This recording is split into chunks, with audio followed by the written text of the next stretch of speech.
अस्सलाम वालेकुम, आपको आज के प्रोग्राम में खुशामदीद। आज मुस्लिम लीग नून ने साइफर और ऑडियो लीक्स के मामले पर एक भरपूर प्रेस कॉन्फ्रेंस की। नून लीग का अहम इजलास मॉडल टाउन लाहौर में हुआ, जिसके बाद प्रेस कॉन्फ्रेंस करते हुए मुस्लिम लीग नून की नायब सदर मरियम नवाज ने कहा कि वजीर आजम हाउस में बैठकर साजिश और टेम्परिंग की गई, साइफर को उठा कर ले गए, पाकिस्तान के ताल्लुकात को खेल तमाशा बना दिया गया।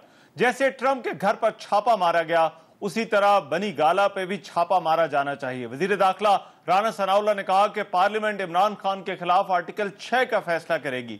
सब इत्तेहादियों को ऑन बोर्ड लेकर चलना पड़ता है। कल काबीना फैसला किया है कि इस मामले को उठाया जाएगा। वजीर खजाना इसहाक डार ने भी कहा कि साइफर मामले पर जो कुछ किया गया, इसकी कोई माफी नहीं है। और उस साजिश का मास्टरमाइंड फॉरेन फंडेड फितना इमरान खान है और सहूलतकार हैं आजम खान, शाह महमूद कुरैशी साहब, असद उमर साहब। ये 3 लोग उसमें शामिल हैं। आपने पाकिस्तान के इतने सेंसिटिव डॉक्यूमेंट के साथ आपने टैंपरिंग की, आपने जालसाजी की, आपने उसको बदला। वो साइफर जो है उसकी कॉपी थी, वो वजीर आजम हाउस से गायब है। 2000 मिनरल वाटर की बोतल जैसे उठा के ले गए, इसी तरह आप साइफर की कॉपी भी उठा के ले गए। ये शिकवा और ये गिला मुझे अपनी हुकूमत से भी है कि जो कानून के हाथ जो गद्दार के गिरेबान तक पहुंचने चाहिए थे वो नहीं पहुंचे। वो आज भी आजाद घूम रहा है। खुदारा होश के नाखुन ने इसको कैफरे किरदार तक पहुंचाए। जो ऑफिशियल सीक्रेट एक्ट को वायलेट किया गया, जो आइन की खिलाफ वर्जी की गई, वो सब चीजों का जिम्मेदार एक इंसान है और उसका नाम है इमरान खान।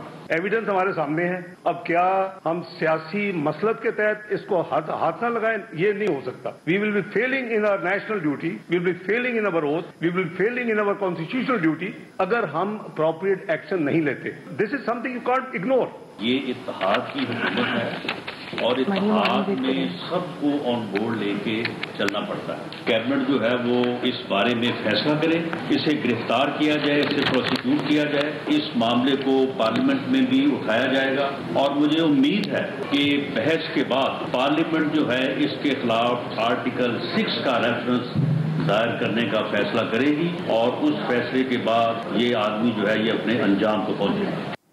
अब से कुछ देर पहले एक और अहम खबर आई कि खातून मजिस्ट्रेट धमकी केस में इस्लामाबाद पुलिस ने साबिक वजीर आजम इमरान खान के वारंट गिरफ्तारी हासिल कर लिए हैं। इस मुकदमे में दहशतगर्दी की दफात हाई कोर्ट ने खत्म कर दी थी, लेकिन यह मामला सेशन कोर्ट को मुंतकिल कर दिया गया था, जिसके बाद इमरान खान की जो पहले ली गई जमानत कबल गिरफ्तारी थी वो गैर मौसर हो गई। आज इमरान खान ने इस्लामाबाद हाई कोर्ट में इस हवाले से अपना बयान हलफी भी जमा कराया। गुज़िश्ता रोज भी साबिक वजीर आजम मजिस्ट्रेट की अदालत में माफी के लिए गए थे, लेकिन इनकी मुलाकात नहीं हो सकी थी। इन वारंट्स के जारी होने के बाद बनी गाला में पाकिस्तान तहरीक इंसाफ के रहनुमा पहुंचना शुरू हो गए हैं। क्या हुकूमत इमरान खान को गिरफ्तार करने जा रही है? इस सूरत हाल पर हमारी नजर रहेगी। लेकिन ऑडियो लीक्स वाले मामले पर तहरीक इंसाफ ने सुप्रीम कोर्ट से रुजू कर लिया है और जुडिशल कमीशन की तश्कील के लिए एक मुतफर्रिक दरखास्त दायर कर दी है। इस दरखास्त में मौक़िफ़ इख्तियार किया गया है कि पाकिस्तान तहरीक इंसाफ के इस्तीफों से मुतालिक साजिश की गई और तहकीकात के लिए एक इंक्वायरी कमीशन तश्कील दिया जाए। साइफर और ऑडियो लीक्स के मामले पर तहकीकात कैसे होनी चाहिए? क्या हुकूमत की तरफ से इमरान खान पर साजिश के इल्जाम दुरुस्त हैं? क्या हुकूमत इमरान खान की गिरफ्तारी का कोई इरादा रखती है? गुमशुदा साइफर कहां गया और क्या इमरान खान के खिलाफ आर्टिकल 6 की कार्रवाई का जवाज है या नहीं? ये वो इश्यूज हैं, सवालात हैं जिन पर आज के प्रोग्राम में बात होगी। इसके अलावा किसानों और हुकूमत के दरमियान जो मुज़ाकरात है वो भी नाकाम हो गए, उस मामले पर क्या हो रहा है उस पर भी प्रोग्राम में बात होगी। मेरे साथ आज की इस डिबेट में अली परवेज मलिक साहब मुस्लिम लीग नून से जो है वो हमें ज्वाइन करेंगे। सेनेटर ओन अब्बास साहब पाकिस्तान तहरीक इंसाफ से हमारे साथ मौजूद होंगे। लेकिन पहले बात होगी पाकिस्तान तहरीक इंसाफ के रहनुमा असद उमर इस वक्त मेरे साथ मौजूद हैं। असद उमर साहब बहुत शुक्रिया। असद उमर साहब, ये मामला आप किस तरह से देख रही है? पाकिस्तान तहरीक इंसाफ वारंट गिरफ्तारी जारी होने का मामला और बनी गाला में इस वक्त जो है वो क्या हो रहा है? ये जी अब तो आज तो सारे पाकिस्तान ने देखा ना कि इस वक्त हमारे निज़ाम की क्या सूरत हाल है, किस तरीके से ना कोई कानून बचा है इसमें, ना जमहूरियत बची है इस मुल्क के अंदर। कि 6 बजे प्रेस कॉन्फ्रेंस के अंदर एक फरमाइश की जाती है और बड़ी गिड़गिड़ा के फरमाइश की जाती है कि इमरान खान को गिरफ्तार किया जाए। और आधे घंटे 40 मिनट के बाद पुलिस वहां पे पहुंच जाती है और ये सारा अरेस्ट का ड्रामा। अच्छा, वो अरेस्ट कर सकते नहीं, एक तो कानून के अंदर उनके पास वो गुंजाइश जो है वो मौजूद नहीं, उसके अलावा उनको पता है इमरान खान के पीछे करोड़ों पाकिस्तानी खड़े हैं, तो वो हिम्मत तो कर नहीं सकते थे। लेकिन एक ड्रामा उन्होंने कर दिया, उन्होंने कहा जी दरबार से ये हुक्म जारी हुआ था तो देखें हमने अपनी तरफ से पूरी कोशिश की है, कार्रवाई हमने पूरी की है, इंशाल्लाह ताला हाथ भी नहीं लगा सकते इमरान खान को। तो असद उमर साहब, ये क्या आपको लगता है कोई संजीदा कोशिश है जो हुकूमत की तरफ से की जा रही है कि इमरान खान को गिरफ्तार किया जाए, या फिर अब कोई डरावा दिया जा रहा है? ख्वाहिश तो बहुत शदीद ख्वाहिश है ना, थोड़ी बहुत नहीं है, शदीद ख्वाहिश है, क्योंकि सियासी तौर पर तो अब वो कोशिश भी नहीं करे इमरान खान का मुकाबला करने के लिए।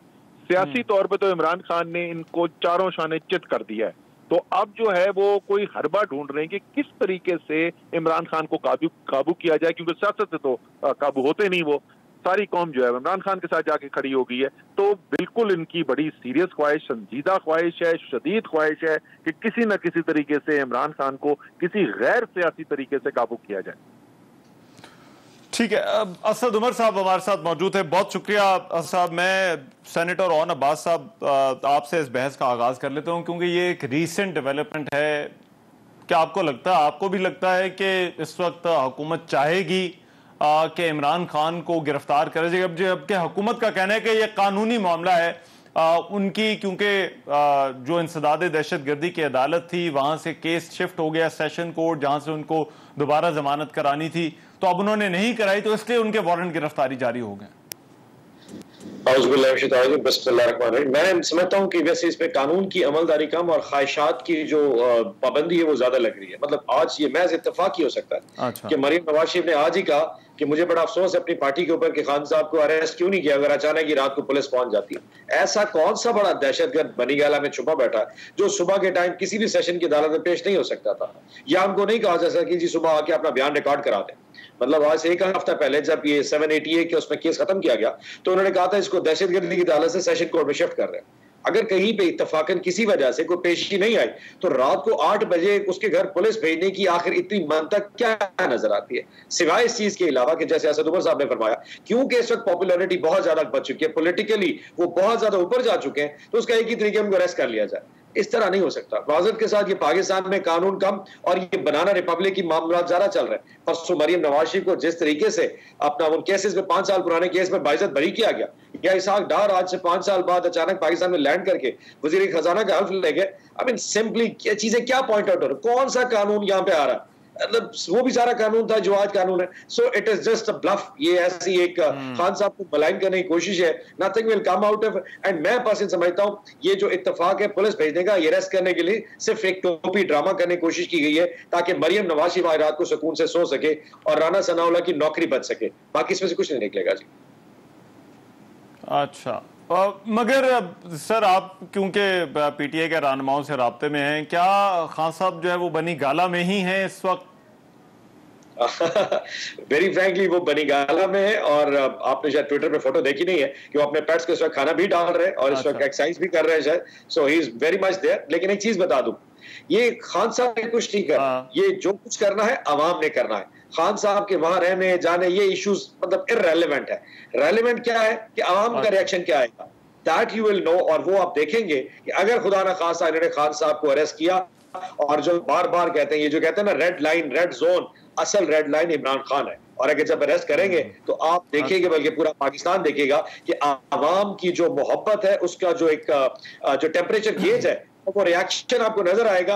आप भी यकीनन शर्मसार रह जाएंगे जिस वक्त।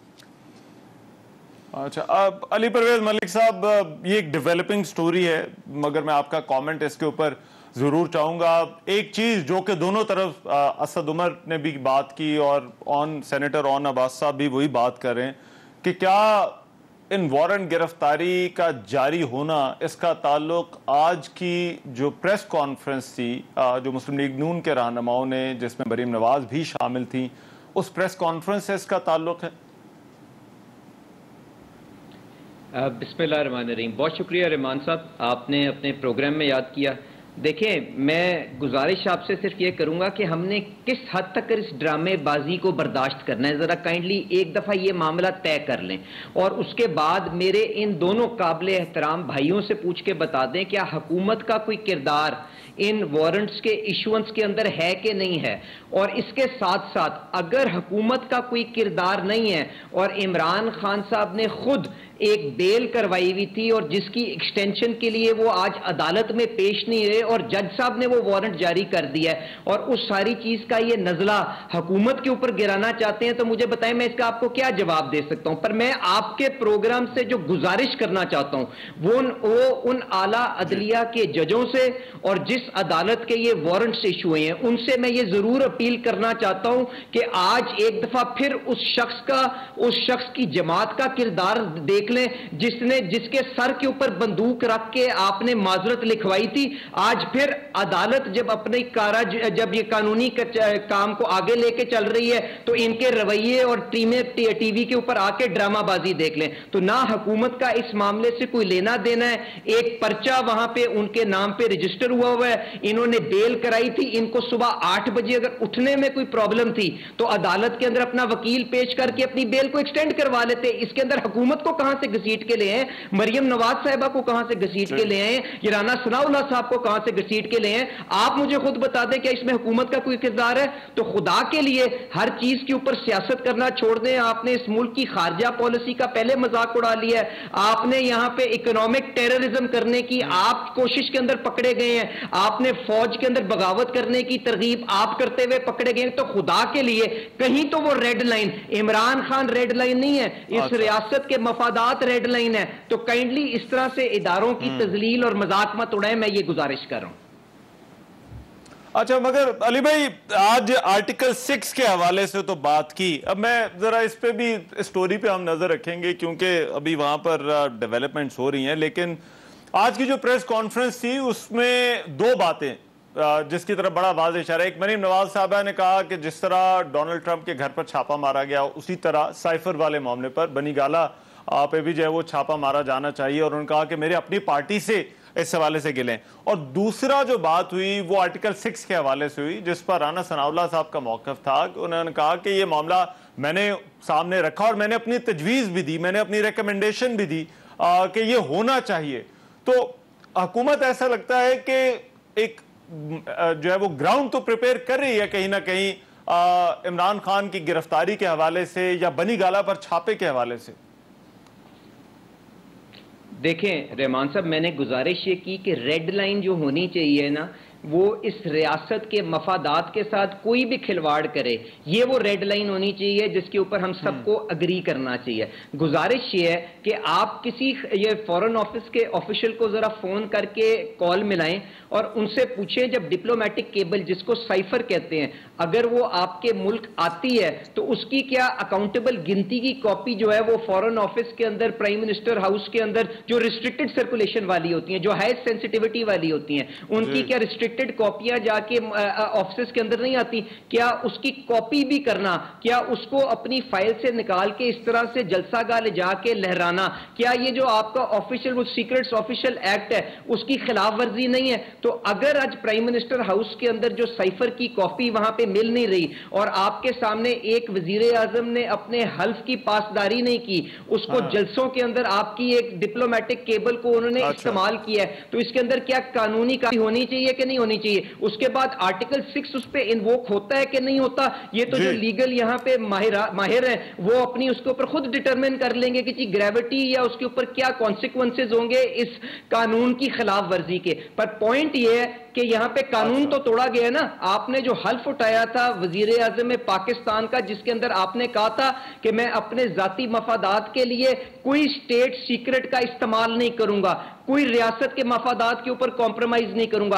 आप ये तो तय कर लेना क्या उन मफादात को कॉम्प्रोमाइज किया गया है कि नहीं किया गया, क्या उनको सियासत की नजर किया गया है कि नहीं किया गया? अगर किया गया है और एक प्राइम मिनिस्टर ने अपने ओथ की वायलेशन की है तो कानून के मुताबिक जो उसकी सजा होनी चाहिए वही इमरान खान साहब की भी और वही किसी और वजीर आजम की होनी चाहिए। मैं ये जरा पहले दो इश्यूज हैं ऑन भाई। एक तो नंबर 1 जो अली परवेज मलिक साहब ने बात की, उन्होंने कहा कि ये जो मजिस्ट्रेट वाला केस है जिसके अंदर वारंट्स गिरफ्तारी जारी हुए हैं। तो ये तो आपका एक बिल्कुल सेपरेट मामला है, इससे हुकूमत का कोई लेना देना नहीं है। ये इस्लामाबाद हाई कोर्ट में भी है, बयान हल्फी भी जमा हुआ। कल भी खान साहब जो है वो अदालत के अंदर जो है वो गए थे मजिस्ट्रेट की अदालत में, लेकिन वहाँ पर उनकी मुलाकात नहीं हुई। So government has nothing to do, उसका कोई लेना देना नहीं है इससे। तो पहले ज़रा ये क्लियर कर दें, फिर मैं आर्टिकल 6 जहाँ पर गवर्नमेंट का रोल है, आर्टिकल 6 वाला और वो साइफर वाला मामला, उस पर मैं आता हूँ, उससे उस पर सवाल पूछना है। जी पहले ये ज़रा बता दें। अज्यूम कर लेते हैं कि अली मलिक साहब सही फरमा रहे हैं। अगर ये अदालत का मसला है तो जो 17 केस खान साहब के खिलाफ दहशतगर्दी के हुए थे 25 मई और उसके इर्द गिर्द, वो भी अदालती केसेस मौजूद थे, जिसमें खान साहब तकरीबन 17 दफा मुख्तलिफ सेशन अदालतों में पेश होकर जमानतें करा, वो भी अदलिया ने की थी। मतलब देखिए, इंटेंशन अगर किसी की वेरीफाई करनी हो ना तो वो एक केस से नहीं हो सकती। शाम को मरियम नवाज शरीफ फरमाती हैं कि मेरे दिल की ख्वाहिश है कि आज इमरान खान अरेस्ट क्यों नहीं हुआ, राना सनाउल्लाह ने फौरन पुलिस भेज दी, अली मलिक साहब ने कहा हमने नहीं भेजी। तो वो जो 17 केस हुए वो भी अदलिया ने किए थे, वो तो इनकी ख्वाहिशात की पाबंद है ना, वो तो इस्लामाबाद पुलिस ने किए थे। ऐसा नहीं होता। इनकी जो इंटेंशन है, मरियम नवाज वो यही तो अली परवेज मलिक साहब कह रहे हैं कि मरियम नवाज ने वो बात की है साइफर वाले इशू के ऊपर, और वो भी मैंने उनसे पूछा कि क्या वहां ग्राउंड प्रिपेयर किया जा रहा है साइफर वाले इशू के ऊपर और आर्टिकल 6 के ऊपर। ऐसे मैं मलिक साहब रहमान साहब, मैं इशू डिस्कस इस तरह कर लेता हूं। साइफर वाले केस पे जो डिस्कशन होनी चाहिए बड़ी लॉजिकल, वो ये डिस्कशन होनी चाहिए क्या ये साइफर एग्जिस्ट करता है कि नहीं करता, और अगर साइफर एग्जिस्ट करता है उस साइफर में जो इंफॉर्मेशन उस सफीर ने प्रोवाइड की है वो वेरीफाइड इंफॉर्मेशन है या नहीं है। यानी उसमें जो उसने कहा कि थ्रेट मौजूद है नहीं है, इमरान खान साहब की गवर्नमेंट को जाना चाहिए नहीं जाना चाहिए, इनको रशिया जाना चाहिए था नहीं जाना चाहिए था, और अगर खान साहब की गवर्नमेंट नहीं हटती तो उसके नतीजे में पाकिस्तान के लिए मुमकिन क्या नतीजे हो सकते हैं, ये चीज इन्वेस्टिगेट होनी चाहिए। ना कि ये इन्वेस्टिगेट कि वो कागज किधर गया, उसकी कितनी फोटोकॉपियां हो गई, वो इस वक्त मिल नहीं रहा, वो इमरान खान साहब ने हवा में क्यों लड़ा। ये इलॉजिकल चीजें हैं। जो रेलेवेंट चीज है कि पाकिस्तान में एक इलेक्टेड गवर्नमेंट को आज से 5 महीने महंगाई के ड्रामे के नीचे उठाएगा, जिसमें उन्होंने कहा कि ये महंगाई नहीं थी, ये एनआरओ और नैब के केसेस अपने आप को आजाद कराने के लिए इन्होंने एक मुल्क को खुश करने के लिए आकाओं के लिए इस हुकूमत को हटाया था। ये इन्वेस्टिगेट होना चाहिए था। ये फोटोकॉपी 4 थी और 3 नजर आ रही है। जो साइफर वाली चीज है इस पर तो अब सारे, क्योंकि साइफर तो एग्जिस्ट करता है, लेकिन असल मसला तो ऑन भाई साइफर के कंटेंट्स क्या है, कि साइफर के कंटेंट्स क्या वही हैं जो आप लोगों ने बताए हैं, या फिर हुकूमत जिस तरह से कहती है कि वो आपने अपनी मर्जी के बनाए हैं। मैं जरा ये अली परवेज मलिक साहब से मैं इसका जवाब देता हूं, क्योंकि आई थिंक ये पूरी पूरी कंट्रोवर्सी जो है वो यहां पर ही है कि साइफर तो है लेकिन साइफर के अंदर क्या है। तो इस ब्रेक के बाद आ रहा हूं, ब्रेक के बाद अली परवेज मलिक साहब से पूछता हूं।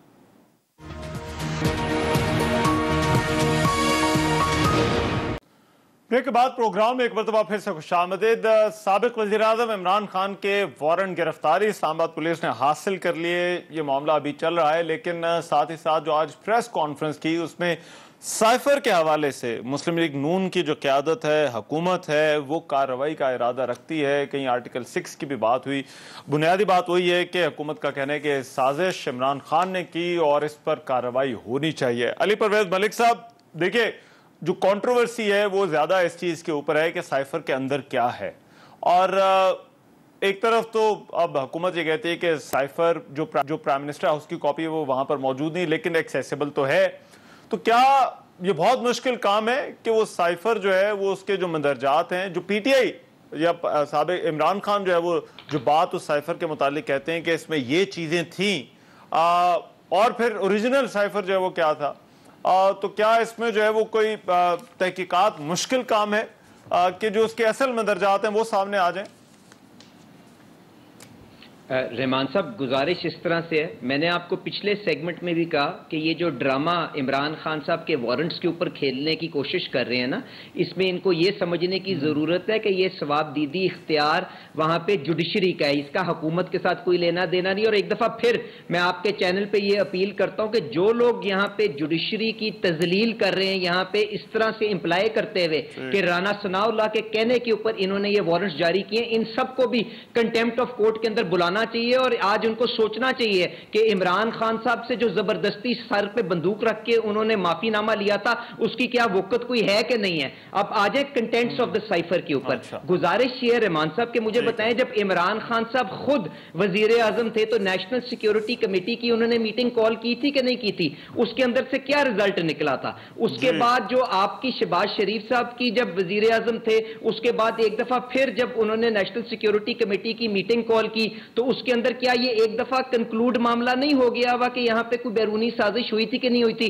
अब इस चीज को आप इसके साथ साइमल्टेनियसली पढ़ें कि इमरान खान साहब की जो ऑडियो लीक्स आई है, आज बप्पी साहब को तो कौम के आगे माजरत करनी चाहिए थी कि उन्होंने किस तरह से इस मुल्क की खारजा पॉलिसी के ऊपर यहां पे खेलने की कोशिश की है। क्या यह मुनासिब रवैया था? क्या आपने रियासत के मफादात के ऊपर अपना खिलवाड़ करना सिर्फ इसलिए कि आप अपने सियासी मफादात का तहफ़्फ़ुज़ करना चाहते हैं? आपका यह गिला है कि आपके इत्तेहादी जो हैं उन्होंने आपसे किनारा कशी इख्तियार कर ली है, तो क्या हमें सियासत के अंदर कोई ना कोई रेड लाइन तय करनी है कि नहीं करनी, या हमने यही समझना है कि अगर हम हुकूमत के अंदर हैं तो रियासत महफूज है और अगर हम हुकूमत में नहीं है तो रियासत को हर तरह से हमने खतरात के अंदर डालना है। आप शौकत तरीन साहब का भी रवैया देख लें, मैंने आपको और मिसालें दी, इनके रवैये आपके सामने हैं। और अब ये इन्होंने जो दूसरी बात की, मेरे से एक just bear with me for a minute, इन्होंने कहा कि जी ये टेक्निकलिटीज के अंदर घुस रहे हैं कि एक कॉन्फिडेंशियल साइफर क्या डिस्ट्रीब्यूट किसी ने किया है कि नहीं किया,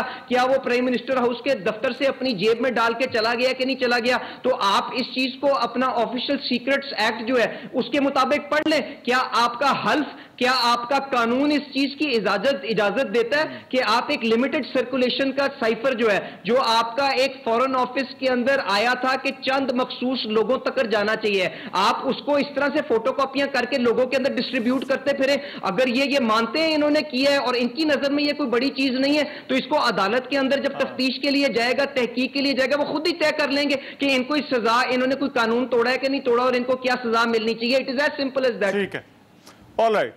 बट बुनियादी बात वही है कि ऑफिशियल सीक्रेट एक्ट की आप समझते हैं खिलाफ वर्जी हुई है दोनों मामलों में। साइफर नहीं, हल्फनामे की खिलाफ वर्जी की है जी, उस हल्फनामे की। और अब्बास साहब, ऑफिशियल सीक्रेट एक्ट की खिलाफ वर्जी हुई है। अच्छा, मैं वैसे हैरान हूं कि इनको इस वक्त इस चीज की पड़ी है कि ऑफिशियल सीक्रेट एक्ट जो कि पाकिस्तान में एक कानून है, एक कानून है, जिस तरह पाकिस्तान ताज़ीरात हिंद कोई 7000 कानून है, उसमें एक कानून है जिसकी कहीं पे ये समझ रहे वॉयलेशन हुई है। मैं ये जो पूछना चाह रहा हूं, वो उस बात की तरफ मलिक साहब ने भी जवाब देना पसंद नहीं किया, क्या वो जो साइफर था इन इटसेल्फ वो वायलेशन पाकिस्तान में हुई है कि नहीं हुई, कि पाकिस्तान में सिटिंग इलेक्टेड गवर्नमेंट को हटा दिया? भाई सॉरी, माजरत के साथ नेशनल सिक्योरिटी कमेटी ने उसके ऊपर रूल कर लिया हुआ है, माजरत के साथ। You spoke for 5 minutes, just Ali भाई उनको बात कर लेने दे, मैं फिर आपके पास आ जाता हूं। आप दो लोग हैं, ऐसी फेर के सामने रख दी कि जी कानून में ये था, ये नहीं था, वो था। मैं जो सवाल पूछा उसका जवाब 1 मिनट के लिए दिया। क्या पाकिस्तान में सिटिंग इलेक्टेड गवर्नमेंट को इलीगल तरीके से हटाया गया या नहीं हटाया गया? और उस हुकूमत को हटाने से पहले 1.5 माह या 1 माह पहले जिस किस्म का ये साइफर में जो मफूज़े जो देखिए, अगर वो हुआ तो वो भी गलत, लेकिन क्या ऑफिशियल सीक्रेट एक्ट की खिलाफ वर्जी हुई है या नहीं हुई with this whole cipher episode?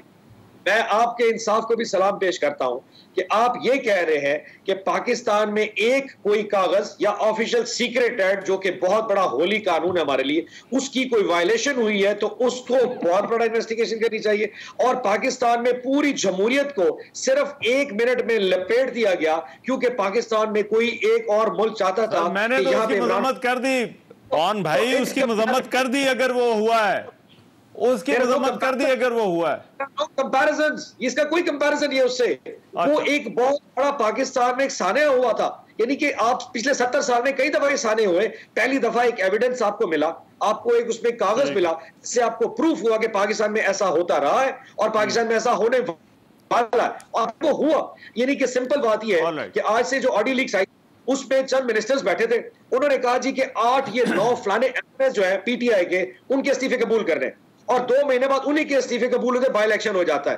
अब आप मुझसे पूछते हैं कि ऑडियो लीक्स को इश्यू करना या जिसने भी किया ये गैर कानूनी है। मैं दूसरा सवाल पूछूंगा जी, बड़ा गैर कानूनी है, लेकिन क्या ये गैर कानूनी नहीं है कि चीफ इलेक्शन कमिश्नर उन मिनिस्टर्स की जो ऑडियो लीक्स है उसी के एन मुताबिक उन्हीं 9 एमएनएस, पीटीआई के एमएनएस, उनके इस्तीफे कबूल करता है और फिर बाय इलेक्शन करा देता है। आप कहेंगे जी मैं उसकी मजम्मत करता हूं, लेकिन ये भी मजम्मत कर रहा है। Sir there is no comparison.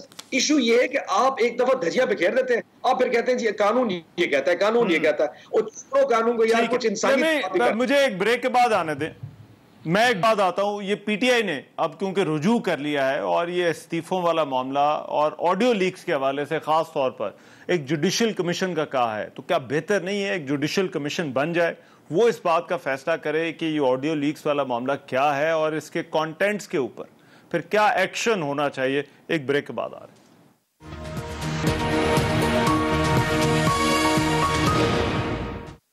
Break के बाद प्रोग्राम में एक मरतबा फिर से खुशामदीद। अली परवेज मलिक साहब, जो ब्रेक पर जाने से पहले सवाल के आपके लिए मसला जो है वो ऑफिशियल सीक्रेट एक्ट की खिलाफ वर्जी है या साजिश है?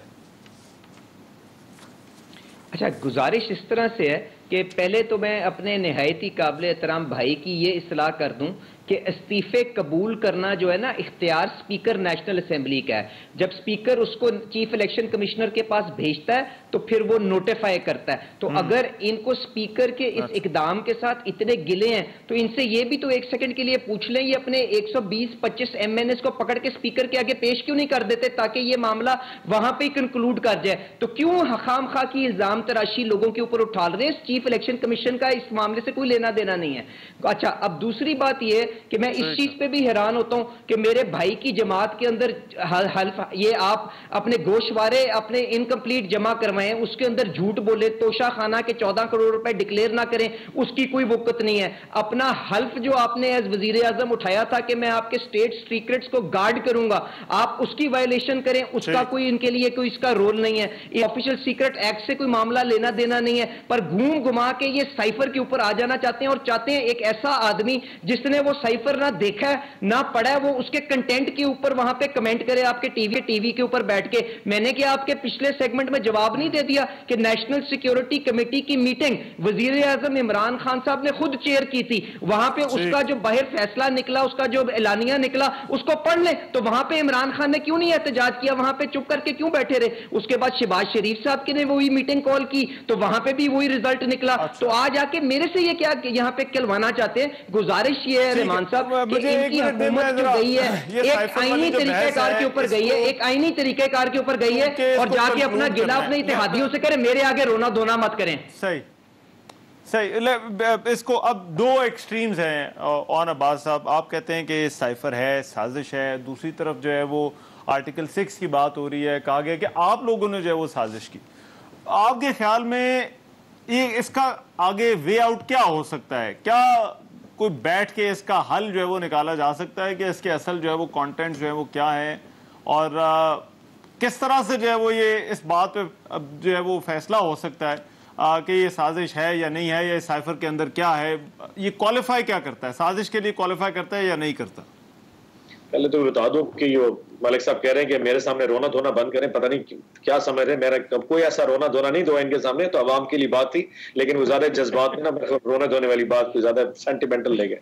पॉइंट मैं थोड़ा क्लियर कर लूं, अगर एक ऐसा इंपॉर्टेंट इशू, और मैं बड़ा क्लियर कह रहा हूं, पाकिस्तान की तारीख में ऐसे लातादाद वाकयात होंगे जिसमें गवर्नमेंट्स को गिराया गया, टॉपल किया गया, लेकिन आज तक किसी भी गवर्नमेंट के हवाले से कोई एविडेंस या विटनेस सामने नहीं आ सका। बेनजीर भुट्टो की गवर्नमेंट को 3 दफा गिराया, नवाज शरीफ की गवर्नमेंट को 2 दफा गिराया गया। हम तो सब इतनी बड़ी पॉलिटिकल पार्टी नहीं थे। पाकिस्तान में तारीख में पहली दफा एक सिटिंग गवर्नमेंट को हटाया गया और हमारा पॉइंट ऑफ व्यू था, चले जी मलिक साहब की मैं बात मान, हमारा पॉइंट ऑफ व्यू था कि इसमें एक साजिश हुई है जिसका एक साइफर एग्जिस्ट करता है।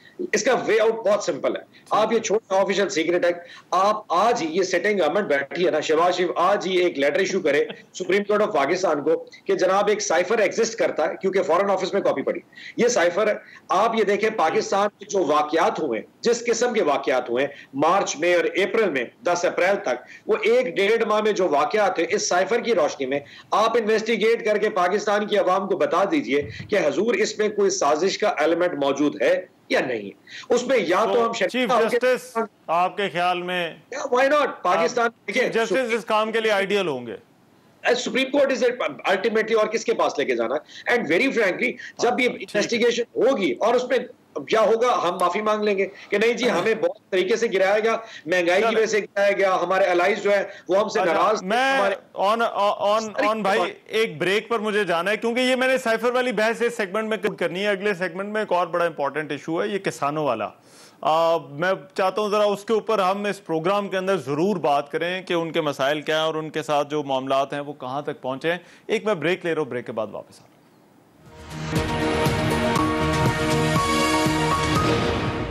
ब्रेक के बाद प्रोग्राम में एक मरतबा फिर से खुशामदीद। एक बड़ा इंपॉर्टेंट इशू है मुल्क के किसानों का, ये इनका एहतजाज जारी है, इनका धरना जारी है इस्लामाबाद में, और कुछ इनके मुज़ाकरात भी हो रहे थे, लेकिन अभी तक उन मुज़ाकरात में भी जो है वो कोई कामयाबी नहीं मिली है। प्रोग्राम के इस हिस्से में हमारे मेहमान तो हमारे साथ मौजूद हैं, लेकिन खालिद हुसैन बाट साहब हमारे साथ हैं जो कि चेयरमैन हैं किसान इत्तेहाद के। खालिद साहब, पहले मैं चाहूँगा, हम चाहेंगे कि आपसे ज़रा मालूम करें कि आप मुज़ाकरात करने गए थे आज, तो क्या वजह क्या बनी है? मुज़ाकरात आपके कहाँ पर आकर अटके हुए हैं हुकूमत के साथ? जी, हमारे कल भी राना सनाउल्लाह साहब से मुज़ाकरात हुए थे और आज भी। पहले दिन तो हम जब गए तो चीमा साहब बैठे हुए थे, उन्होंने रवैया किसानों के साथ ऐसा रुका कि हम सारे उठ के आ गए। और कल जो राना सनाउल्लाह साहब से मुज़ाकरात हुए तो उन्होंने हमें एक लेटर निकाल के दिया कि जो बिजली के बिल हैं वो 10 तारीख तक डेफर किए जाते हैं, लेकिन मेरे किसान कहते हैं कि 10 तारीख को जो डेफर बिल है वो अगर 11 तारीख को 5 रुपए यूनिट ऊपर लग के आ गया तो फिर हम क्या करेंगे। तो हमने राना सनाउल्लाह साहब को ये बोला है कि जब तक आप मेरे बिजली के पर यूनिट पर रेट नहीं करते, नोटिफिकेशन नहीं करते, हम इधर से नहीं जाएंगे। अच्छा, तो ये हुकूमत कहती है कि 13 मुतालबात, आप लोगों के जो 14 मुतालबात की फहरिस्त है उसमें से सिर्फ बिजली के बिलों वाला ये हुकूमत वफाकी हुकूमत से मुतालिक है, बाकी तो सब सूबाई हुकूमतों के मामलात हैं। ये बिल्कुल सही कह रहे हैं, फेडरल गवर्नमेंट का यही इशू है, हमारा बिजली का मेन बिजली का इशू है। अभी उसके बाद फिर जब हमारे ये मुज़ाकरात नहीं हुए राना सनाउल्लाह साहब से, क्योंकि वो कहते थे थोड़ा सा पावर उसको दिखाने का शौक है, तो हमने उनको कहा जी आप पावर दिखा लें। लेकिन उसके बाद फिर थोड़ी देर बाद प्राइम मिनिस्टर हाउस से राब्ता हुआ हमारा, और प्राइम मिनिस्टर हाउस ने ये कहा कि हम कल पीर को 4 बजे आपके प्राइम मिनिस्टर से मुलाकात कराएंगे। मैंने कहा जी पहले भी प्राइम मिनिस्टर साहब ने मुझे बुलाया था जब ये पुल का इफ्तिताह हो रहा था कि पुल पे आ जाओ, तो मैंने मना कर दिया था कि किसानों से मिलना और पुल पे क्यों मिलना है, मैंने कहा। और उसके बाद फौरन मैं अभी बनी गाला भी गया था। अच्छा।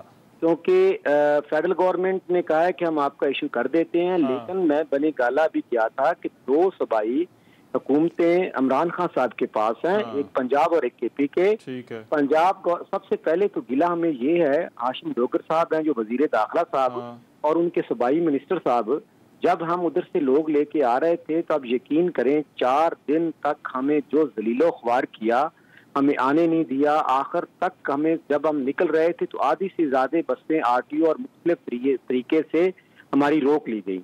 और ये किन्होंने, ये जब आप इस्लामाबाद आ रहे थे उस वक्त आपको रोका गया? जी उस वक्त रोका गया। अच्छा। उस वक्त रोका गया। तो अब मैंने हाशिम साहब जो मिनिस्टर हैं वजीर दाखिला, उनसे बार बार राब्ता करने की कोशिश की, मैसेज छोड़े, नहीं माने। फिर मैं, क्योंकि हम कोयटा का, मेरा सदर जनरल सेक्रेटरी ने मुझे बुलाया हुआ था तो हम कोटा से रवाना होने थे, तो हमने उधर प्रेस कॉन्फ्रेंस की, तो उसके बाद थोड़ी सी उनकी आंख खुली, फिर भी उसने कहा कि मैं नहीं जाने दूंगा। फिर हमारा एक बंदे को बुलाया, मेरा सदर जो मरकजी सदर है, उससे एविडेविट लिया कि आप लाहौर, हमारा रूट था लाहौर से आते हुए प्रेस कॉन्फ्रेंस करते हुए निकलने का। उसने कहा कि लाहौर में मैं दाखिल नहीं होने दूंगा। मैं हैरान था। हाशिम डोगर साहब। अच्छा, तो ये आपको दोनों तरफ से जो है वो तंग किया गया, लेकिन अभी वो नोटिफिकेशन के हवाले से आप चाहते हैं कि आपको नोटिफिकेशन मिले तो आप चले जाएंगे, आपका मसला यहाँ से इस्लामाबाद से आपका हल हो जाएगा। हाँ, और दूसरा ये कि जैसे में नोटिफिकेशन होगा, हम आज भी बनी गाला गए थे क्योंकि 2 सूबाई हुकूमतें हैं, तो इमरान खान इधर ही बैठा है, तो हम वो जो धरना है वो फिर बनी गाला ले जाएंगे। अच्छा, उसके बाद बनी गाला आप चले जाएंगे। मैं ये जरा जी मैं जरा इसलिए चले जाएंगे कि हमारे 2 इशू जो है ना वो इमरान खान के साथ। ठीक है, पहले ऑन अब्बास साहब, सर मेरा ख्याल है बात आपने गिला जो है वो सुन लिया, क्या करना चाहिए इनके इश्यूज का? और ये जो है, क्योंकि सैलाब के बाद की सूरत हाल है, ये कि सिर्फ पंजाब के किसानों का, ये केपी के किसानों का मसला नहीं है, सिंध में, बलोचिस्तान में भी ये पूरे मुल्क के किसानों का इशू है। और सैलाब के बाद अभी जो सूरत हाल है उसमें तो बहुत ही परेशान है ये लोग। आपने मुझसे पूछा ना भाभी? जी जी, और अब्बास से पहले आप फिर अली परवेज साहब से अंडरस्टैंड कीजिएगा कि इनके जो मेजॉरिटी 3 मेजर इश्यूज हैं। एक है जी इनके बिजली के बिलों का इशू, दूसरा है इनके टैक्सेस का इशू, और तीसरा है खाद का इशू। ये तीनों इशू नॉर्मली ट्रेड वाइज देखा जाए तो फेडरल गवर्नमेंट से रिलेट करता है। बिजली के बिल फेडरल गवर्नमेंट ने उसके रेट मुकर्रर करने, जो टैक्सेस हैं वो फेडरल गवर्नमेंट लगाती है, और जो खाद के हवाले से जो इंडस्ट्रीज एंड प्रोडक्शन की मिनिस्ट्री है वो खाद की प्रोडक्शन को हमसे रिलेटेड या सूबाई गवर्नमेंट से रिलेटेड सिर्फ और सिर्फ खाद की ब्लैक होना है कि जो खाद की प्रोडक्शन फैक्ट्रियों से निकल के जब डीलर्स के पास आती है तो वो ब्लैक ना हो और ब्लैक की वजह से ओवर चार्जिंग ना हो। ये एडमिनिस्ट्रेटिव इशू है जिसको पंजाब गवर्नमेंट ने या केपी गवर्नमेंट ने इनको सीट देने वाला है और सैलाब के बाद इनको जो इमदाद वाला है वो मेरा ख्याल है वो आपके अंडर आते हैं, या ये खालिद साहब जरा क्लियर करेंगे। खालिद साहब वो किसका मामला है, वो फेडरल के अंडर आएगा? बिल्कुल, और सब ये कह रहे हैं फेडरल का है, लेकिन फेडरल ने तो एक रेट डिसाइड कर दिया मुझे, मेरा जो है ना खाद का, गंदम और गन्ने वाला भी, वो भी तो सबाई का इशू है ना। जी मैं भी यही साहब को बता रहा हूँ कि सिंध गवर्नमेंट ने रेट रख दिया 4000 रुपए, पंजाब गवर्नमेंट ने गंदम का रेट रखा है रेट 3000।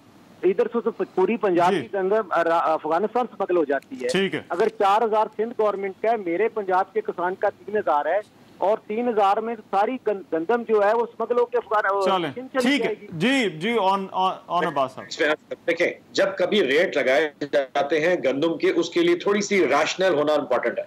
आप ये देखें कि बैठे बैठे पिछले साल जो हमारा गंदम का रेट था वो 2200 रुपए मन था। जब 2200 रुपए मन हो तो उसमें नॉर्मली फेडरल गवर्नमेंट्स जितनी प्रोविंशियल गवर्नमेंट्स हैं वो इकट्ठे बैठ के उसका रेट मुकर्रर करती हैं।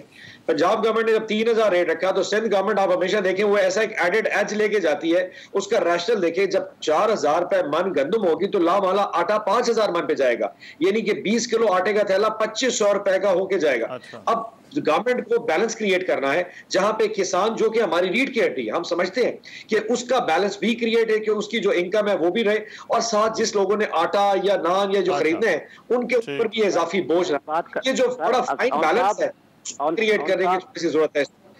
एंड आई एम श्योर कि पंजाब गवर्नमेंट इस वक्त इनके साथ बात करने को। अच्छा जी खालिद साहब, 20 दिसंबर को मैंने इसी तरह धरना दिया, पीटीआई की हुकूमत थी, मैं किसी पार्टी की बात नहीं कर रहा, सबसे ज्यादा मैं फेडरल गवर्नमेंट की मेरी लड़ाई चल रही है। मैं 20 दिसंबर को 2021 को धरना दिया, उसमें मेरा गंदम का रेट इन्होंने 22 वरना तो 1900। टाइम जरा कम है। अली परवेज मलिक साहब 30 सेकंड है जी, क्या होना चाहिए इस पे? देखें रहमान साहब, मैं डायरेक्टली इन मुज़ाकरात का तो हिस्सा नहीं हूं, पर मैं इस चीज के साथ तो अग्रीमेंट के अंदर हूं खालिद साहब के साथ कि एक इज्जतदाराना माहौल के अंदर इनके जो जेन्युइन इनकी ग्रीवेंसेज हैं उनको एड्रेस करने की कोशिश करनी चाहिए। अब जो मुझे जहां तक इनकी बात समझ आई है, इनकी जो बेसिक ग्रीवेंस अनएड्रेस्ड रह गई है वो महंगी बिजली की है। तो इसके लिए हमें यह समझने की जरूरत है कि पिछली हुकूमत को जब $3 की गैस दस्तयाब थी और वो उसका इंतजाम नहीं करके गए, तो जून और जुलाई के महीने के अंदर हमें तकरीबन 28 रुपए का ईंधन इंपोर्टेड RLNG की शक्ल में जलाना पड़ा, और उसके बाद हम ये महंगी बिजली अपने काश्तकार भाइयों को फराहम करने पे मजबूर हैं। तो इसका मुश्किल हल ये है कि जो पाकिस्तान की अपनी लोकल गैस है ना उसको पावर प्लांट के अंदर दी जाए, और ये जो महंगी इंपोर्टेड RLNG गैस है ये कराची के सेठों को जो पाकिस्तान की सस्ती गैस सेल कर रहे हैं, ये इंपोर्टेड गैस महंगी उनसे खत्म हो गया। ठीक है, ये इशू बड़ा इंपॉर्टेंट है, तमाम हुकूमतों का जो है वो इससे ताल्लुक है। मेरा ख्याल है तमाम जो हुकूमतें उनको मिलकर इनका हल निकालना चाहिए। खालिद साहब टाइम खत्म हो गया, बहुत शुक्रिया। सेनेटर ओन अब्बास साहब हमारे साथ मौजूद थे। आज के प्रोग्राम से इतना इजाजत दीजिए, अल्लाह ने के बाद।